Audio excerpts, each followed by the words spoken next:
El conflicto árabe-israelí. El conflicto árabe-israelí es en definitiva uno de los enfrentamientos más polémicos en la actualidad. Es por ello que explicar este conflicto implica examinar las raíces del mismo. Lo primero es determinar quién es quién y profundizar las diferencias entre ambos pueblos. Este, como tantos otros conflictos de Medio Oriente, tiene a la religión de fondo.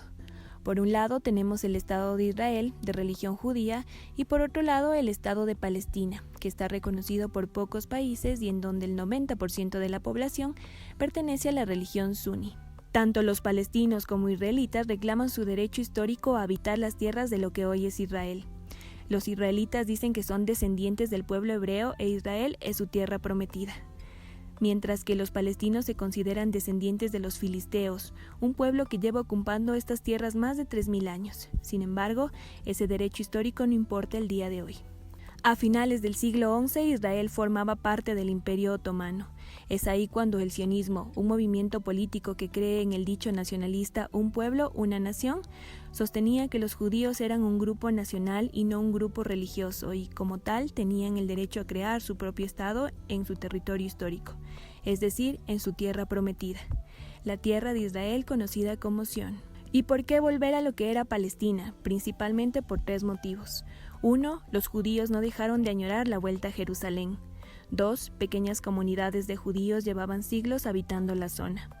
3. La simpatía de los terratenientes turcos, es decir, los otomanos que encontraron en el dinero y en el empuje judío formas de levantar una zona que no ofrecía muchas posibilidades. Entre 1882 y 1903 se produce la primera migración masiva de judíos a Palestina, su antiguo reino de Israel principalmente desde Rusia, Polonia y Rumania. Esta migración estuvo compuesta por al menos 35.000 judíos y es conocida como la primera Aliyá. Estaba financiada por el barón Rothschild. De hecho, en 1895 la población de Palestina es de 500.000 habitantes, de los cuales 47.000 eran judíos. La segunda Aliyá comenzó en 1904, cuando ya había una ola de antisemitismo recorriendo Europa. La popularidad del sionismo crece y muchos judíos llegan a Palestina. Todo cambia en la Primera Guerra Mundial. El Imperio Otomano, ante su derrota, cede el territorio para ser administrado por el Reino Unido. Y en 1920 se crearía el Mandato Británico de Palestina, encomendada por la entonces Sociedad de Naciones. Los judíos de Palestina, que en 1882 eran el 8% de la población y que crecieron hasta el 16.9% en 1931, pasaron a representar el 28.1% de la población en 1936. Hubo hasta 5 migraciones antes de la Segunda Guerra Mundial, provocando los primeros ataques árabes sobre posiciones judías como la matanza de Hebron, que creó tensión entre ambas comunidades hasta el punto que los judíos crearon su propia fuerza de defensa conocida como Hagana. También surgió un grupo terrorista de judíos llamado Irgun, que iniciaron una campaña de atentados contra objetivos británicos en Palestina para presionar al Reino Unido de crear un Estado de Israel, lo que puso las cosas aún más calientes en la zona. En la Segunda Guerra Mundial, tras la derrota alemana y la liberación de los prisioneros judíos de Estados Unidos, al mando del presidente Truman, se muestra cómo el nuevo benefactor de los judíos exige a los británicos, quienes ya no apoyaban a la causa sionista, que se impulse aún más la migración del pueblo errante, dando inicio a la resistencia judía con la que se logró la expiración del mandato británico sobre Palestina. Reino Unido cedería la resolución del conflicto a la ONU, quien en noviembre de 1947 aprobaría el plan para dividir a Palestina en 2 estados, uno judío y otro árabe, que en un inicio se dividió de esta manera. Esta polémica decisión, aceptada por judíos y rechazada por árabes, llevaría a una guerra civil que dio como resultado una mejor organización militar y administrativa de los judíos. El 14 de mayo de 1948, el Estado de Israel fue proclamado en el territorio otorgado por la ONU, lo cual abolió las leyes anti-inmigración impuestas por el Reino Unido, que les impedía la llegada legal de nuevos judíos a Palestina. Así pues, los árabes, apoyados por Egipto, Siria, Transjordania, el Líbano, Irak, Arabia Saudita y Yemen, atacaron al nuevo Estado israelita, todas al mismo tiempo, 2 días después de la independencia de Israel. Sin embargo, los judíos estaban mejor organizados que los árabes y formaron la bien llamada Fuerza de Protección de Israel. La IDF, que aún ahora sigue existiendo, no solo perdió la guerra, sino también aumentó un 23% de lo que le fue otorgado por la ONU. La Franja de Gaza y Cisjordania fueron ocupadas por Egipto y Transjordania respectivamente. En 1956, Egipto nacionaliza el Canal de Suez y bloquea los estrechos de Irán, la principal vía al principal puerto israelí. Así que el movimiento de Egipto fue arrasado por el ejército de Israel, que tuvo ayuda de Inglaterra, pero la ONU llegó a un acuerdo para desmilitarizar esas zonas. La cúspide del conflicto llega en 1967 durante la Guerra de los 6 días, la que comenzaría luego que Egipto, quien había formado una alianza con Siria, Irak y Jordania, realice un bloqueo en el Mar Rojo. Israel, ante esta amenaza, realiza un ataque preventivo. Malas noticias para los palestinos, cuyo número de refugiados ascendía a casi 300.000.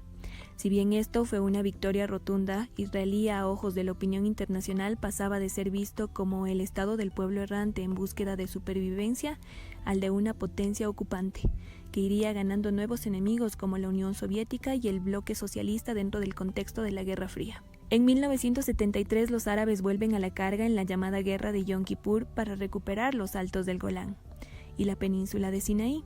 La victoria militar fue de Israel nuevamente, aunque con muchas más dificultades que la anterior guerra. Israel cedió en las negociaciones y aceptó devolver el Sinaí a Egipto a cambio de que Egipto reconociese a Israel, siendo el primer país árabe en hacerlo. Y los territorios palestinos también los devolvió, pero no enteros, se quedó con una buena parte de ellos. El asesinato de 4 trabajadores palestinos en un campo de refugiados que fueron embestidos por un camión militar israelí en 1987 provocó la primera intifada, una revuelta palestina contra el dominio israelí. Acabada la intifada en 1993, Anwar el-Sadat reconoció al Estado de Israel en una carta oficial enviada al primer ministro de Israel. En respuesta a la carta de Anwar, Israel reconoció al OLP como el legítimo representante del pueblo palestino, dando inicio a los acuerdos de Oslo y a la Autoridad Nacional Palestina. Esta autoridad reconocía el derecho de los palestinos de autogobernarse. Sin embargo, esto de la paz no parece ir con esa zona y nadie quedó contento con los acuerdos.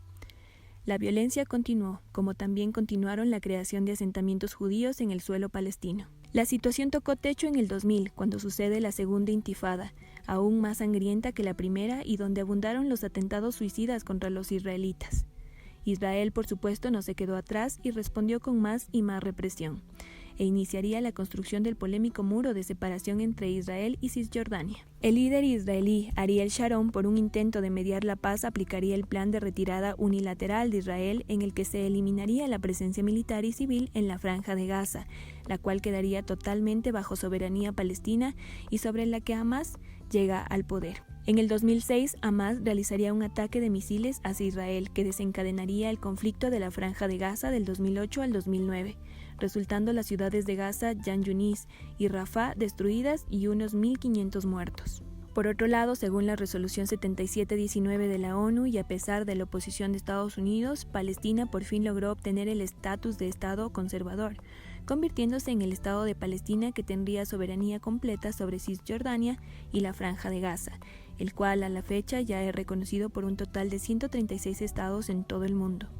Actualmente es rechazado principalmente por Estados Unidos, la Unión Europea, Japón, Corea del Sur y Australia. En el 2008, el presidente de Estados Unidos, el señor Donald Trump, movería la embajada de su país de Tel Aviv a Jerusalén, la cual seguía dividida en dos al ser reclamado por ambos países como capital oficial, lo cual generaría nuevas tensiones y una tercera intifada promovida por Hamás, resultando en nuevas muertes y nuevas represiones por las fuerzas de defensa de Israel, que generaron nuevos recelos, intenciones que se mantienen hasta la actualidad.